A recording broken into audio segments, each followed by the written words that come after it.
This time, when he got close to me, he lunged and brought the tire iron down in an overhand strike. I was backing away and trying to get the heavy chair up to block the blow when my foot hit the edge of a flower bed.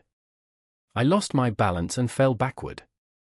The chair landed on top of me, and I felt intense pain as George stumbled and fell on top of me. He lost his grip on the tire iron but was still trying to hit me. The officers moved to us and grabbed George. They quickly put him in cuffs. One of the officers let him back around the house to the car. The other officer moved the chair off me and helped me stand. "Are you all right, sir?" he asked.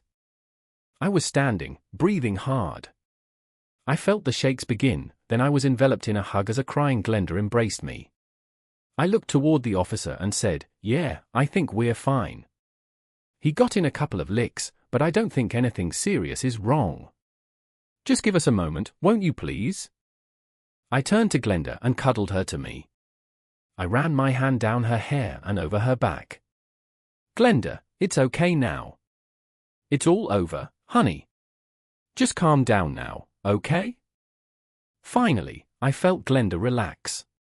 She quit shaking from her sobs, and she just clung to me. I bent down and gently kissed the top of her head. Then I turned to the officer. "Okay, I think she's okay now. Can we get on with this?" I looked up and saw a couple of plainclothes types coming into the yard. They already had their notebooks out and their cameras working. It took 2 hours to give the statements and show them the damage to my house.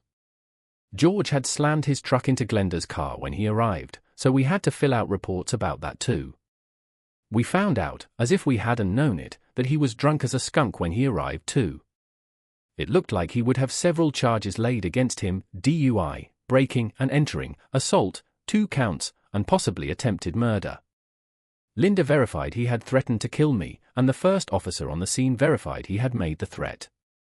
When he attacked me at the end, by the time all the officers had gone, Glenda was still clinging to me and softly crying as we sat on my couch. I looked at the clock and saw it was nearly 3 a.m. I sat and gently held Glenda as she drifted off to sleep. I moved from beside her and bent to pick her up. I carried her to my guest room and lay her on the bed. I took off her shoes and covered her with a blanket, then staggered to my own room. I was still asleep the next morning at 10 a.m. when I heard first a banging on my destroyed front door, then footsteps coming across my living room and down the hall. I slipped from bed and moved to hide behind the door in case the persons coming were not friendly. As the steps came closer, I could hear talking. I heard 2 female voices and a man's deeper voice. I finally recognized them and stepped from behind the door to confront my father and mother. They had Susan with them. All 3 jumped when I appeared from my hiding place. Susan and Mother gasped when they saw me, and Dad said, "Damn, Stan, you look like hell. Are you okay, son?" My left arm was hanging almost useless from the bruise, and I knew I would need to have it x-rayed. I had several scratches, and I was pretty dirty because I had not even cleaned up before I crashed the night before. I gave them a small smile and said, "Yeah, I guess I am. My arm hurts like hell, and my place is a mess, but at least I'm alive." Susan pushed past my parents and hugged me. She looked up into my eyes and said, "Oh, Stan, I'm so sorry. This is all my fault. When that drunken cheating-ass scumbag came home like last night, I didn't even let him in. I had put some of his clothes in a suitcase and threw it onto the porch. I told him we were done and to get away. I'm so sorry. I told him I had seen the pictures on your phone. I didn't know he'd try to hurt you. I'm so sorry, Stan." As she was talking, Glenda came patting up behind my folks and Susan. She stood looking at us for a moment, then moved through the group and stood beside me. Her face looked so scared. When she touched my left arm gently, she gasped when I said, "Ouch," and jerked away from her. She started to pull back, and I wrapped my arm around her. She tensed up, then I felt her relax and move into my embrace.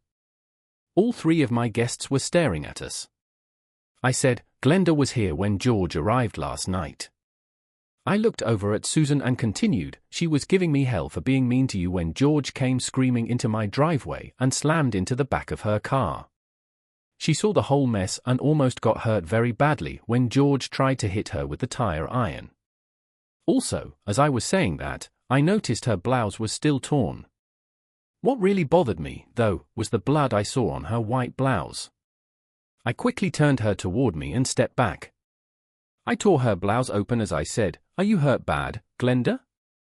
"I'm sorry, I didn't know that a-hole actually hit you." "Why didn't you tell me you'd been hurt?"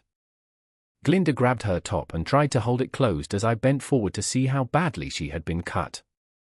She backed away from me and stood half turned away from us. "Stan, it's okay, he just barely broke the skin. It's only like a skin knee and not more than a couple of inches long." "I'm okay, Stan." Mother and Susan grabbed Glenda and pulled her toward the master bathroom. I heard Mother say, "Come with me, Glenda. I don't care if it is only a scrape, we need to clean it up and take care of it. We also need pictures of it in case the police need them." Dad and I looked at each other a moment, then turned to go into the kitchen to make coffee. We were sitting on the patio drinking our first cup when the three women came back out. Glinda was wearing one of my shirts. Linda pulled one of my chairs up near mine before she sat down. We all sat and finished the pot of coffee and discussed the night before. As we were visiting, I found out that Susan had read about George's arrest in the paper. It had only said I had been injured, not how badly. She rushed over to my parents' house to see how badly I was hurt. They had already seen the article and called the police for information. They were just coming out of the house to come see me when she arrived, so she came with them. They said they had tried to phone me but got no answer. That, of course, got me looking for my phone. I could not find it, and so finally I had Mother dial it. We heard it ringing and found it lying on the ground in the flower bed near where I had fallen the last time. Apparently, Glenda had dropped it when George had attacked her. After we found the phone, the three women went into the house and began preparing lunch. I realized I was starving. I had not had supper the night before and no breakfast either. I took a nice hot shower while they were preparing lunch. When I was finished, I made Glenda take one also. After she returned from her shower, we ate and visited until mid-afternoon. I don't know how many phone calls I received from friends and employees checking on me. I also had several visitors stopping by to be sure I was okay. The only phone call I really minded came from my ex. She didn't identify herself, but I saw the phone number was her parents', so all she said before she hung up was, "You lucky weasel." After my guests left, Glenda and I sat on my patio under the old-growth oak trees and looked over the small stream running through my property. It was dusk, and we could see a couple of deer come out of cover and begin grazing. We were sitting in a large padded swing, and without thinking, I slid slightly closer to her, put my right arm around her, and pulled her closer. She looked up at me and smiled. I smiled back at Glinda and said, "How do you feel now? Does your stomach hurt where that a-hole hit you?" Glinda smiled up at me and said, "Not much, it is more of a pulling from the scab and a little burning occasionally." "What about you? Your arm is still swollen, and I can tell you can't use it very well. We really should have taken you to the doctor, you know. I was so scared when he came after you and hit you so hard when you fell. I was sure he would kill you like he threatened." I could tell from the look in her eyes that she had been truly worried about me. I watched her closely, and somehow her face changed. It got somehow softer, and her eyes glistened more. Somehow, I never realized when I moved, but I found myself leaning down, and I gave her a gentle kiss. Linda turned more toward me, and I felt her arm go around my neck as she pulled me down and held my lips against hers. Finally, we broke the second kiss and leaned back, still looking at each other. I think we were both shocked by what we had done. I know I was. I felt my face tighten, and I started to apologize. Glenda put her fingers on my lips and continued, "Don't say it, Stan. I don't know where that came from." But we sat looking over the stream, our thighs gently touching, until it was too dark to see that far any longer. My stomach growled, and we both laughed. I stood and reached out to help Glenda get up. I'm hungry, and I don't feel like cooking. What say we trip down to Sam's and get a burger? Glenda argued some about doing that, but in the end, she agreed to go. Except for our aches and pains, and the steady stream of friends and acquaintances coming to our table to check on our health, the meal was very pleasant. We talked and even laughed together more than we ever had in the past. I could feel the difference in our relationship, but still, I did not think of Glenda as anything other than a really, really good friend. Finally, about 9:30 p.m., Glenda leaned back in her seat and said, "Stan, I hate to be a party pooper, but we really need to get out of here. Tomorrow's Monday, and we both have to work. I need to get back home and do some laundry, too. I can't believe I came to your house Saturday night, and we have spent the entire night and day together. I didn't get hardly any of my weekend chores done. The next 3 days were pretty rough on me. I never did go to the doctor for my arm, and it hurt like fury every time I used it. Late Wednesday, I was trying to help a crew raise a long wall for the current house we were building. One of the brace boards slipped and grazed my arm. I felt an excruciating pain go through it, and this time I could barely move it. My foreman took me to the hospital. This time, I was almost in tears from the pain.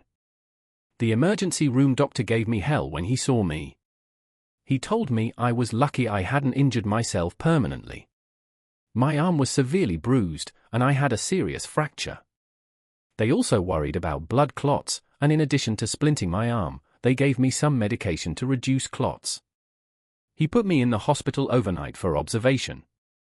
Between the pain pills and being super tired, I just went to sleep after they got me into a room. I never thought of calling my parents or even Glenda. I had sent my foreman home, telling him I would call one of them to get me when the doctors were done with me. No one knew, therefore, that I was in the hospital. Thursday morning, about 10:30, my foreman called my parents to talk to me. He told Mother he had been trying to get me on the phone for over an hour, and I didn't answer my home phone or my cell. He asked, "What time did you get him out of the hospital? He must really be sleeping hard if he can't answer the phone." Mother came unglued at that and informed him they had not gotten me out of the hospital. He told her that I must have called Glenda then because I had told him I would call one or the other. He also explained why he had taken me there. Mother told him she would check on me and get back with him as soon as she hung up. She called Glenda at work, and I became the proud owner of 2 scared, worried, pissed-off women. After she called my father to let him know what was going on, she took off for the hospital. Linda arrived at the hospital about 5 minutes before my mother because she was at work and didn't have as far to drive. She came screaming into my room, yelling at me and crying at the same time. She rushed to my bed and balled her fists up. She looked down at me and began yelling, "You a-hole. Why didn't you call me or your mother? We've been worried sick ever since Harry called your mother trying to find you." I looked up at Glenda in shock, and then I felt my face burn from embarrassment. I said, "Oh crap, it was almost 11 before they finished with me. They had given me some pain medication, then decided they needed to keep me overnight. I was drifting in and out of it and just totally forgot. Crap, I'm sorry, Glenda." I saw my mother standing just behind Glenda when I said that, and she said, "You're going to be even sorrier if you ever do something like this again. You have half the town worried to death right now, son. If Glenda doesn't beat some sense into you, I will. Now, how are you feeling?" About that time, I realized Glenda was holding my hand and looking down at me with a strange, almost loving look on her face. The 3 of us talked more, then Glenda had to leave because she had a showing. Mother decided she needed to make a few phone calls to let people know I was okay. Before Mother got back into the room, my doctor came by and released me. Mom took me home and made sure I was comfortable. She fixed me a pot of her delicious cream of chicken soup for supper, then left to go back home. I was eating my supper when I heard the doorbell ringing. I was slow getting up and moving to the living room, and before I got there, I heard a loud pounding on the door, and Glenda was yelling, "Stan, are you okay? Damn it, answer the door or say something. Are you okay?" I finally got the door open, and she stood there with a scared look on her face. She brushed past me and said, "Damn it, what's the matter with you? Can't you answer the door or at least tell me you're coming?" I was scared something had happened. I calmed Glenda down and apologized, then invited her to come have some soup while I finished my supper. Over our meal, we calmed even more and began visiting like old friends do. We both relaxed, and things were almost back to the way they had been, but there was still something. I was so tired after the hot soup, I began yawning and could hardly hold my head up. I had taken a pain pill when I began my meal, and I suppose it was making me tired. Linda saw I was almost out on my feet and insisted I go to bed. It was a little after 8 by then, so I let her bully me into doing that. I don't even remember covering up that night. I woke early the next morning, Friday, and got up. I normally sleep nude, but I found I still had my briefs on that morning. I stripped them off and started for the shower. Before I got there, I decided to make coffee so I could have a cup as soon as I finished cleaning up. I was standing at the kitchen counter when I heard the patio door slide open. I turned toward the sound and heard a gasp. I felt my heart leap with fear, then I felt my face heat up. Glinda was standing in the door, staring at my naked form. Glinda turned away from me and began stammering. She said, "Oh God, I'm sorry, Stan." I should have knocked, but I saw the light on in the bathroom, and there wasn't a light here, so Your mother and I talked last night after I put you to bed and decided I would check on you before I went into the office. She gave me a key to your back door, and I was going to make you breakfast. I'm sorry. Okay, Glenda, no harm done, I suppose. But unless you want another Eiffel, you need to turn around again. I had started to shower and decided to make coffee first, so I just came in like I was. Why don't you sit down, and when I get done, we can have some coffee before we decide on breakfast. When I returned from my shower, I had put on a t-shirt and Docker shorts. I was going to the work sites today but didn't plan on working, so I dressed to be as cool as I could. I found Linda sitting on the patio watching the mist rise from the small stream as the newly risen sun's rays slanted down through it. I got a cup of coffee and joined her. Neither of us said anything for a short time. Then she looked over at me and said, "God, Stan, it's so beautiful and peaceful here. I'm so jealous of you. I wish I had the money to buy this when I sold it to you, and now I want it even more. You've got the most perfect home here." Yeah, I know. I wouldn't give this up for anything. I came so close to losing it too. Patty insisted on a prenuptial agreement before the marriage to protect her savings and potential inheritance. She had her attorney leave out protection for me, and I didn't catch it. My father caught the fact the agreement only protected her and sent me to an attorney who advised me to include wording in it to protect my pre-marriage property like she did hers. If I hadn't done that, she might very well have either got this place, or I might have been forced to sell it during the divorce. When I started discussing the divorce once more, I believe Glenda noticed a shift in me. She reached out and touched my hand. She then replied, "I'm sorry, Stan. I didn't mean to bring back bad memories. I know how easy it is to slip back into those feelings of anger and hurt. It took me over a year to be able to think about Joel and our divorce without getting angry and hurt again. What's it been for you, about 6 months? No, Glenda, around 7 since the divorce was granted and only about 5 from when it was final. I still want to get even with that witch and her friends and family sometimes. I find myself thinking of ways I can hurt them all like I was hurt. I am so glad you and some of my other friends talked me out of what I was planning earlier, but I still need some payback, you know? I wonder now, remembering the way her first prenuptial agreement was worded and how angry she and her father got when I changed it. I wonder if she and maybe even he didn't want to get their hands on my families and my property. I was so convinced she loved me and was trustworthy, but now looking back, you remember how Patty was in school and college. She was a flirt and put out more than most of you girls did. I guess I was just like most of the guys. I fell for the pretty face and fine body. I was sure after she said she was mine that she was solely mine. Now I wonder if she ever quit screwing around and if she was just using me like she used to use her other boyfriends. You know, she was always an expensive date, and if you didn't give her a great gift for special occasions, it took forever to get back in her good graces. I think her picture should be used in the definition of high maintenance. Glenda gave Stan a quick look and gave him a firm handshake. I know how you feel, Stan.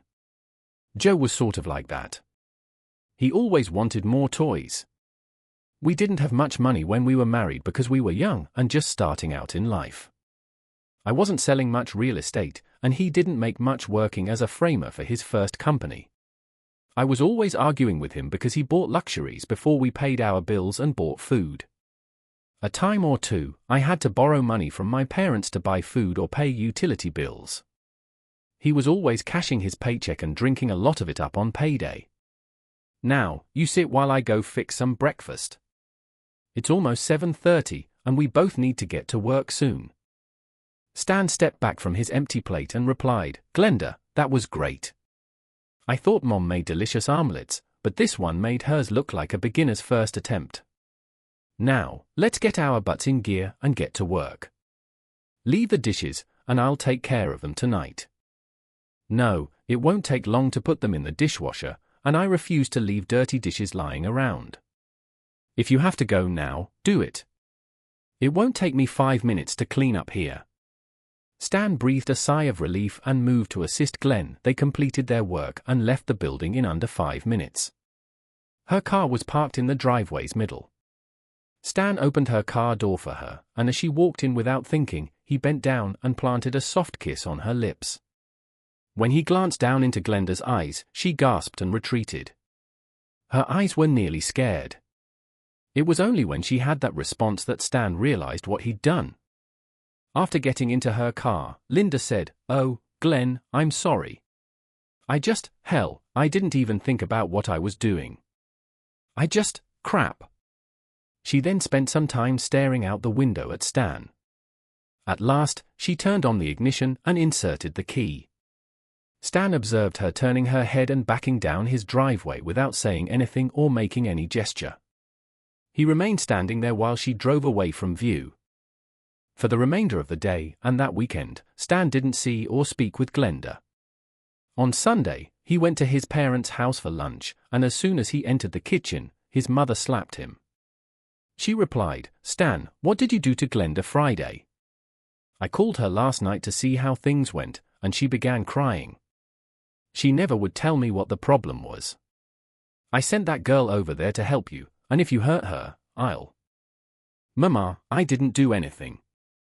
We sat and talked on the patio with coffee, then she made breakfast. I didn't do anything or say anything. I don't have any idea why she's upset. Are you sure she's upset with me? All I did was. Stan stopped talking and stared into infinity. He was approached by his mother, who said, What, Stan? What did you do? I was putting her in her car to go to work and, oh, hell, Mom, I kissed her. I apologized, and she didn't say anything, she just left. Laughing, Betty said, Oh no, you didn't do anything to her, did you? Well, I'm sure she'll get over that. Your father's in the den. Go on in there until I call you for lunch. Betty first appeared shocked. On Monday night, Stan was preparing bits and working on his books while seated in his den or office. Regretfully, he was not producing much real work. Actually, he was thinking while he stared at the computer screen. His mind strayed from Patty to Joe and back again to Patty's parents. He was still determined to exact revenge on them all for the suffering he had endured. He would begin to make plans, then recall what Glenda had said to him months before about how he would be a better man if he let things pass and even forgave them. Stan noticed that his mood lifted when he started thinking about Glenda. His pulse quickened, and he even experienced the onset of arousal. After scowling and shaking his head, he sighed and went back to work. He had a brilliant idea while he was working on a proposal. He was skilled at exacting revenge on Joe without acting like a total loser. The brilliant thing about this plan was that he could simultaneously adjust Patty's and her parents' noses. Joe and Patty were now cohabiting. Patty was an assistant manager at a convenience store, but her job was only part-time. There was a rumor that her parents frequently had to assist her and Joe with living expenses. Naturally, George posed no threat as he had received a prison sentence ranging from 2 to 5 years for his actions on the night he had attacked Stan and Glenda. Financial strain had been placed on Joe by his exit from the company he and Joe owned. Susan had received half of George's business share in the divorce. According to rumors, she was giving Joe a lot of grief since she insisted on receiving her fair part of the earnings in cash as soon as the money arrived. As the company's accountant, she was in a position to ensure Joe didn't deceive her either. Since George was not there to perform his duties, Joe was in a tight spot because he had to pay for additional assistance. They had operated as a small construction and remodeling company with a two-man handyman service, only bringing in additional staff for urgent or larger jobs. Good old Joe was having trouble cutting the wide swath as he was used to, what with the added labor and Susan keeping track of all his expenses and bank accounts. Stan only needed to increase the volume of his little side business doing handyman and fix-it work. He could guarantee better work, undercut Joe on pricing, and force him out of business. Grinning, he returned to his work. Stan summoned the foreman of his remodeling and repair crew into his office early the following morning. He gave him instructions to make sure the jobs were completed faster than the bid time and explained that he wanted to expand in that area. He also told him to go above and beyond by providing a little extra service without charging. Stan told him to take any new work he could get and that he would bid the jobs close. He said he would pull crews from new construction until they could hire qualified help if they needed more workers. Stan grinned at that statement because he knew where to look for assistance if they needed more staff in that particular area. To work for him, he would simply offer Joe's best part-time men a slightly higher salary.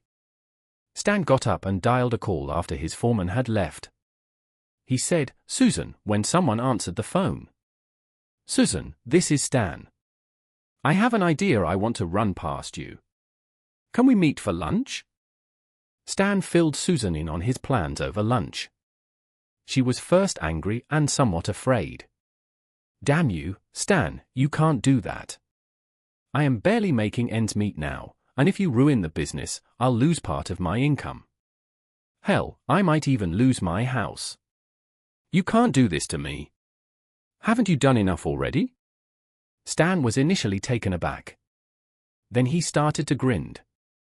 Susan shot up in a fury at seeing Stan smile, growling under her tears, "You a-hole. You really don't care who you hurt if you can get even with Joe and George, do you?" Susan began to rise from her chair. Stan extended his arm to seize her wrist. He pulled her closer to him and said, "Susan, wait. I didn't realize. I'm sorry. But I think I might have an idea. I don't want to hurt you or anyone who hasn't messed with me. Please sit back down and let me explain."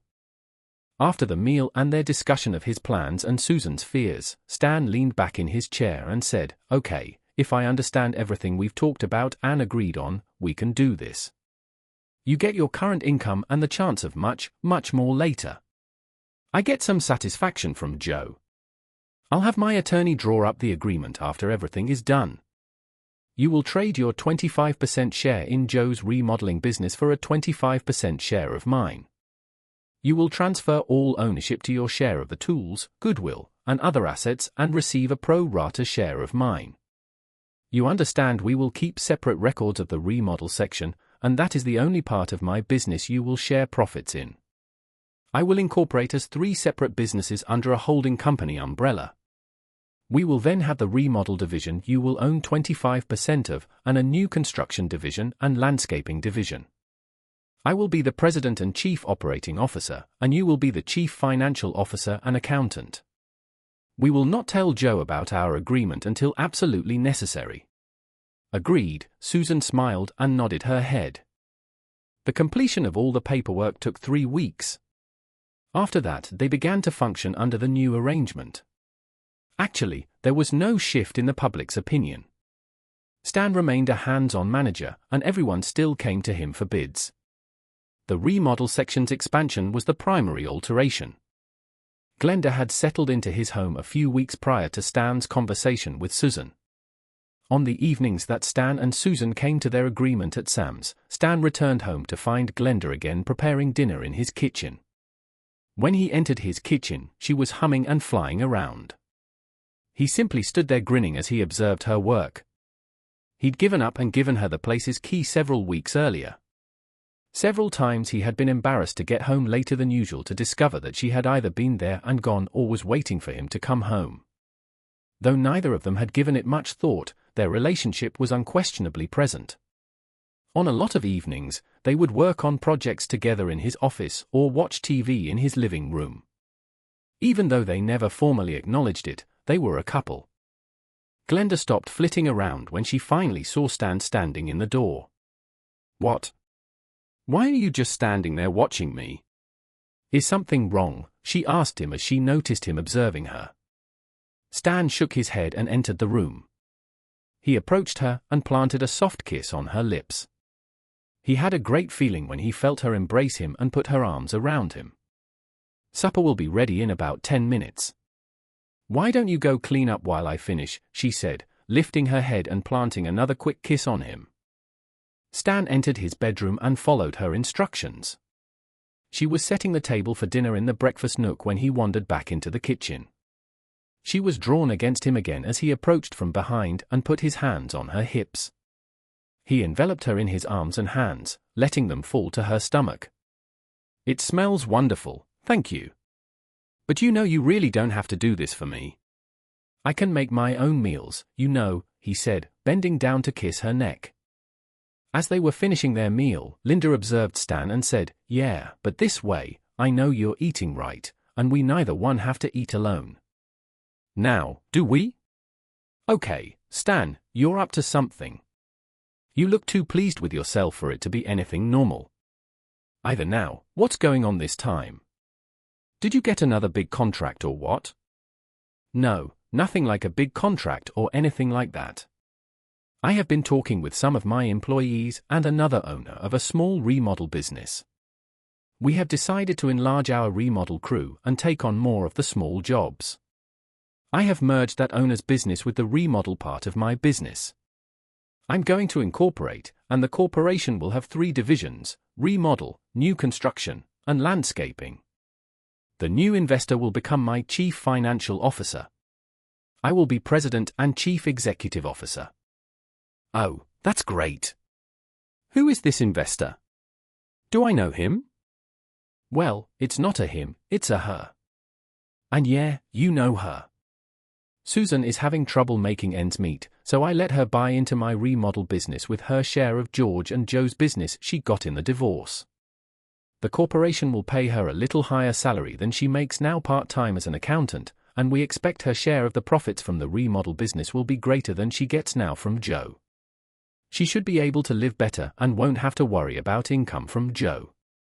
She said he is having more and more trouble making his payroll, and her profit share has shrunk badly over the last year."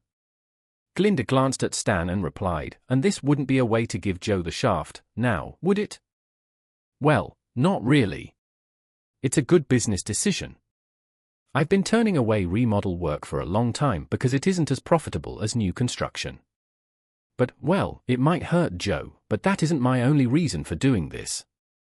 Glinda looked at him with a sigh. She murmured, "I should have known you couldn't let it go. Just don't get all tied up in the revenge and forget you are a businessman. I don't want to see you doing things just so Joe will hurt. Are we clear on that?" Joe was at the end of his ropes in 5 months. Continually pestering him were creditors. He was losing support because they were having a lot of trouble cashing his paychecks. Put simply, he was out of his mind. Joe was left with inexperienced or subpar workers after Stan hired away all the good ones. He frequently voiced grievances regarding the caliber of his work, and as his income declined, so did his reputation. At their favorite spot, Sam's Cellar, a neighborhood bar with delicious pizza and sandwiches, Joe stumbled up to the table Stan and Glenda were seated at one evening. He was inebriated already. "Well, you and the witch finally did it. I hope you're happy now. I had to close up shop today. I had to file for bankruptcy. I don't know how you managed to get Susan to shaft me and George like she did, but between her disloyalty and your cutthroat tactics, you have ruined me. I ought to beat your bum for that, you scum sucker. I haven't done anything. All I did was expand an already existing part of my business. I got tired of turning down work when it was offered, so I decided to take it on. It's not my fault if you aren't a good enough businessman or contractor to keep your business going. As for Susan, she needed a steady, trustworthy income because she was having trouble making ends meet. She knows our business because she has worked as an accountant and bookkeeper for you and George, as well as working part-time in Slick's accounting office. She wanted to buy into my business, and all she had to do that with was her share of yours. I took that share and hired her to work for me. That's it. Now, move on. Glenda and I want to have supper in peace and unwind from the week. You just couldn't stand it that I was the better lover and nailed your skanky wife, could you? That's what this is all about, isn't it? Well, let me tell you, she keeps telling me how much better I am than you were. I can make her scream when she climaxes. I bet you never did. I don't know why you let her go and took up with this little 304. Hell, you know as well as I do that if you can get it into her, you would get just as much pleasure beating off as you do screwing her. Hell, she's probably a lesbo. She almost never climaxes when she gets screwed. At least I got the best woman out of the deal. Joe laughed aloud and turned to leave. Stan shot to his feet and began trailing after him. Quickly getting up, Linda grabbed him. Stan felt his anger rising again as he looked down at Glinda, but she pulled him back and said, "Stan, no, let it go. It's not worth it." She was crying all the way down her cheeks and looking up at him beseechingly. His lips tightened, and she felt her stomach knot again as she saw his face change expression. "Please," she uttered. Stan turned to face her, embracing her tightly. Stan felt Glenda tremble from her silent tears as they stood like that for a few seconds. At last, she retreated from him and used her fingers to wipe her face. She led him back to their table for their cooling supper, taking his hand along the way. Glinda turned to face Stan after they had finished eating and remarked, "It's not true, you know." Stan questioned, perplexed, "What's not true?" "What he said about me. It's not true. I'm not a lesbian, and I can climax when the man is someone I love and when he takes his time to do it right. Joe was a wham bam see you later ma'am type guy. Sometimes he didn't even get me ready before he did it to me." Glinda was quietly weeping when she told Stan this. He got up and tossed enough money on the table to cover their dinner. He approached Glenda and helped her out of her chair gently. All the way to his truck, they cuddled. He brought Glenda to his house rather than back to hers. She occasionally sobbed as they sat drinking wine in his living room after he assisted her in entering his home. Glenda hugged him close, her arm encircling his neck. All they did was sit and hold each other. Stan soon discovered Glenda was asleep. Stan grinned and got up, helping Glenda up. With caution, he led her down the hall and into the guest room where she had spent the night before George attacked them. He took off her shoes once more and covered her tenderly as she slept. Stan went back to the living room to check that all the doors were shut. After shutting off the lights, he entered his bedroom. As was his custom, he undressed entirely and crawled into bed naked this time. He had a hard time falling asleep, but at last he did. As a result, the room was filled with sunlight the following morning. Stan had an odd feeling. He had slept better than he had for a long time and was happy. When he finally woke up, he found himself on his back with a female form curled up next to him, her head resting on his shoulder. Her stunning green eyes were fixed on him. Glenda got up and planted a soft kiss on Stan's forehead when she realized he was awake. For the couple, time stopped. At last, both of them let out a sigh, and Stan turned to lie on his back next to Glenda again. With a smile on her face, she rested her head on his shoulder. After a brief moment of observing her, he opened his eyes in shock. Linda cocked her head and responded, "What?" "I just realized. Well, I felt like there was something different between us for several months, but Glenda, I love you. I know this probably isn't the best time to say that, but, well, that's what had been bugging me about being with you for so long. I wanted to be with you, and when we weren't together, I felt off. When we were together, it felt so different from before, when we were in school or even when you and Joe were married. I mean, you were my buddy, but it felt different, and I kept wondering why, you know? Grinning, Glinda stood up to take a seat next to Stan. Seated cross-legged on the bed next to him, she cast a downward glance at him. I know, silly. I've loved you for just as long. I knew the night you put me to bed after George. I had been feeling that before, but I wasn't sure. I knew that night, though. I was so scared for you, and you were so good to me. You put me to bed and didn't take advantage. You've been so considerate of me ever since your divorce. I could tell. Last night, I've wanted you for so long, and you just never made a move. When you would kiss me, I just knew that time you would go for more, but you never did. Last night, you did it again. You took care of me, you put me to bed, you held me, and let me cry, and I felt better. I woke up about 3 this morning and went to the bathroom. You were laying there, uncovered. I decided I was tired of waiting. I stripped and got in bed with you. I thought about but I waited. I wanted our first time to be perfect, but I wanted to be sure you really wanted to do it. Oh yeah, you've left me high and dry so many times, but I never.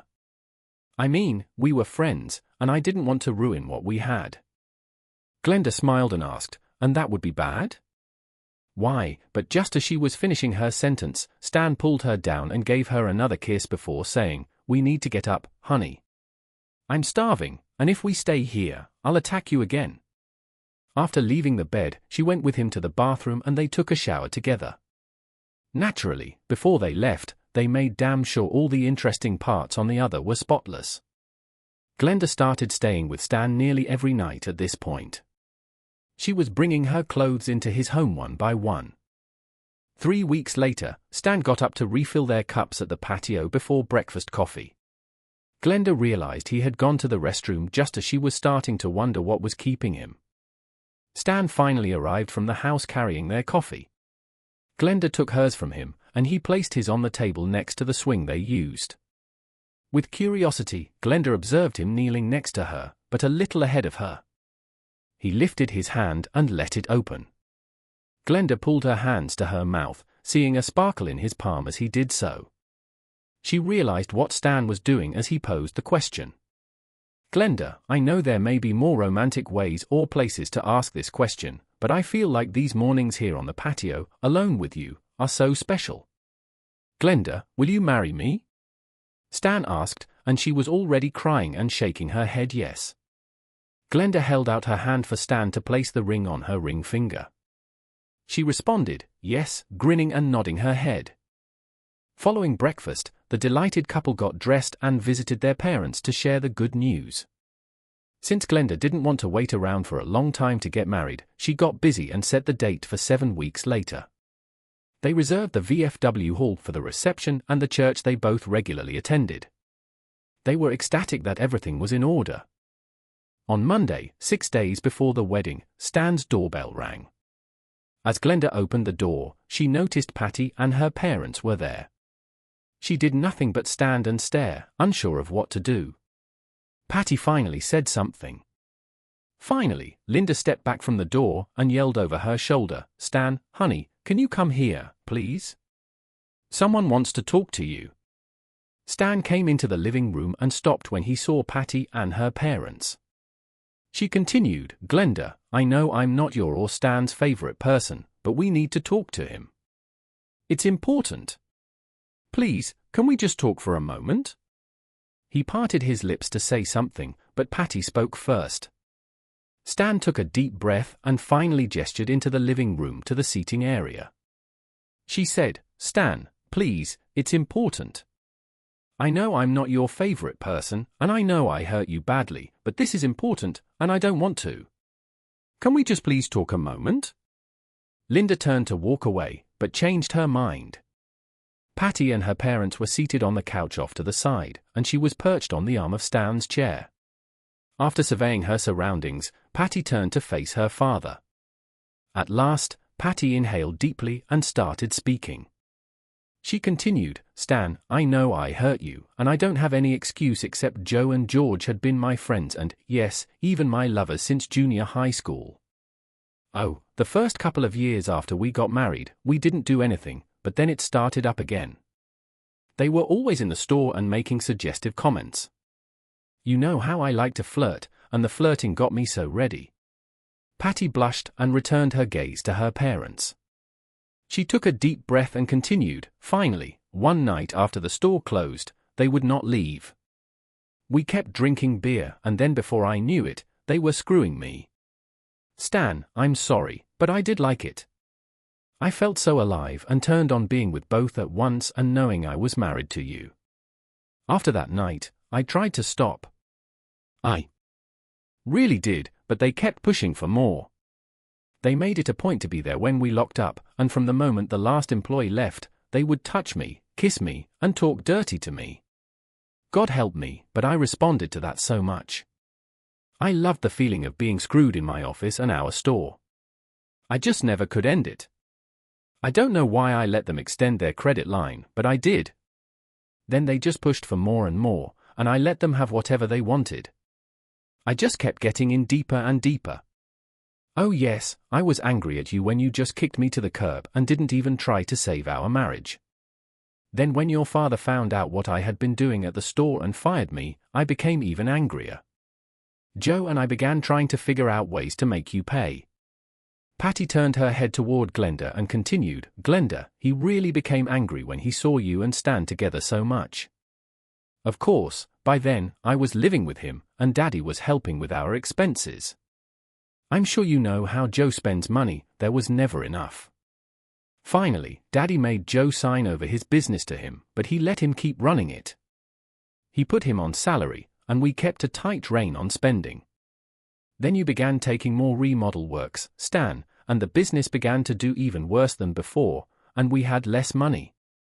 Daddy put more into the business, and Joe somehow managed to get some of it and spin it for himself and on his horse instead of using it for salary and materials payments. Finally, you had taken all his best employees and almost all the business available. We forced Joe to officially sign the sales papers for us, but it was too late. You forced us into bankruptcy. Stan, Joe even managed to spend most of the money I inherited from my grandparents. Daddy's store is over-leveraged now too because he borrowed money on it to pay off the bills we owed to the partnership when it went bankrupt." Stan looked over at Lucius and Marilyn, Patty's parents. Sitting there, they listened to Patty narrate the tale. They simultaneously exuded embarrassment and sickness. Patty went on, "Stan, I know this is not your fault. We know. This visit isn't to try and get you to help us financially, we made our bed, and now we have to lie in it. I suppose the entire sick mess is my fault. I'm the one who couldn't keep her legs together and keep the best man I've ever seen." The revised text is as follows. Patty glanced over to Glenda and replied, "Glenda, I know we weren't close in school, but I think I know you well enough to know you won't on Stan like I did. I don't have any animosity for you, and I have gotten over my animosity towards Stan. Having said that, we need to talk to you about your and Stan's safety. Joe came to us last night and asked for money. He also asked us for help. He blamed Stan for his financial problems and he is furious that the two of you are getting married. He says if he can't have me, he'll just have to take you back.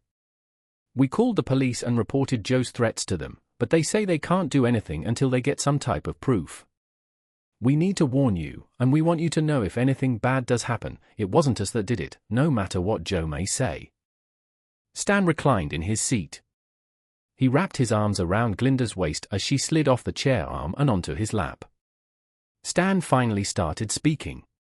"You did hurt me, Patty, and I know I was never your favorite either," he said, glancing at her parents in the process. "I don't know what to say about this though. I have to admit I wanted to get some revenge on you when you did what you did, but I guess I never realized you were behind Joe and George's company. I don't know if I would have done anything different if I had." Stan looked at the SNIS once more and continued, I was really upset with you when you put that prenuptial off on me and got angry when I changed it to protect me as well as Patty. I have to admit I have thought for years that you and she intended to take me to the cleaners in a divorce. At the same time, I wasn't angry enough at you to want to bankrupt you because of Joe and Patty. Lucius, if it would help, I might be willing to take an ownership interest in your store. Sten looked at Glenda, and when she nodded her head yes, he continued, I would expect to pro her a share of profits if that did occur, but I don't want you to lose everything because of something Patty got you into. Marilyn and Patty began crying, and Lucius looked very uncomfortable. Before he could continue, he had to clear his throat. Then Lucius stood up, followed by his wife and daughter. Thank you, Stan, that means a lot to us. But I think we can handle it ourselves. We're slowly paying off our debts, and the store sales are holding up well. We all got what we deserve except for you and Glenda. As he spoke, he extended his hand for a handshake. We may not be the best people in town, and my daughter may have made some mistakes in her short life and hurt you, but something like Joe is considering is way out of line, and we'll do anything we can to help you out with this problem. Patty glanced at Stan and then at Glenda. She turned and began to leave the room, following her parents. She then made her way back. She bit her lips and said, I don't like this. I never wanted my life with you two and Anne. I think deep down I still love you some, but... Stan broke in and said, sorry, Patty, that ship has sailed. Linda and I have something going now. It's something very special, maybe better than we ever had together. I'm sorry for you a little, but that's it, we're over.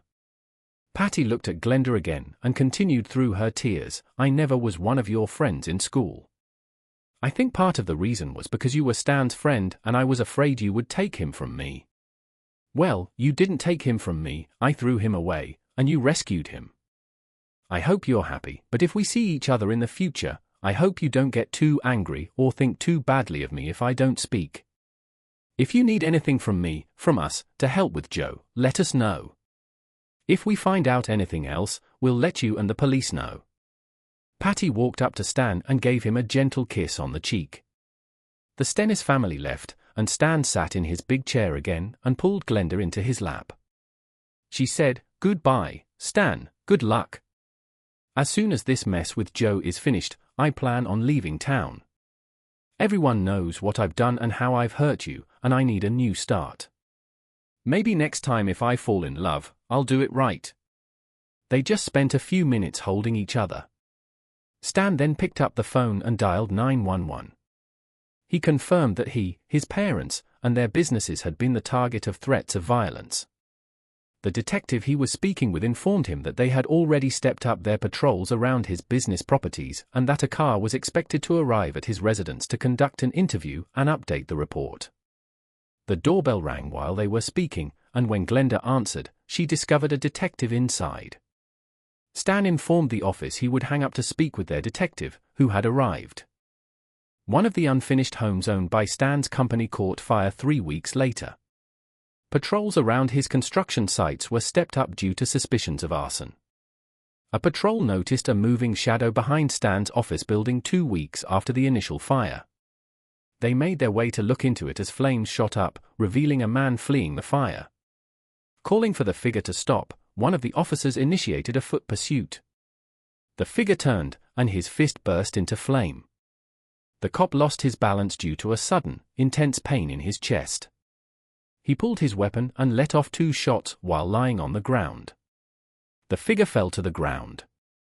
The policeman stumbled to his feet, rubbed the impact area with his hand under his bulletproof vest, and cautiously approached the body lying on the alley floor with his partner. The fire trucks arrived in time to prevent significant damage to the office building because of the call placed from the police car. Joe's body was recognized, and the police declared him deceased. Stan had called every employee the following day to instruct them not to come into work. On their patio, he and Glenda were attempting to unwind. Stan looked at Glenda once more and replied, "You know, honey, you were right again. I never wanted something like this to happen. I just wanted to hurt Joe and Patty a little to get even. I guess I never wanted anyone to die." I almost feel worse now than I did before. I guess the only good that came out of this is I found out Patty really wasn't as bad to the core. And I ended up with the brass ring when I got you. Glenda put her arms around Stan as she sat in his lap. She kissed him deeply and said, I know you didn't want anyone dead, or even her physically.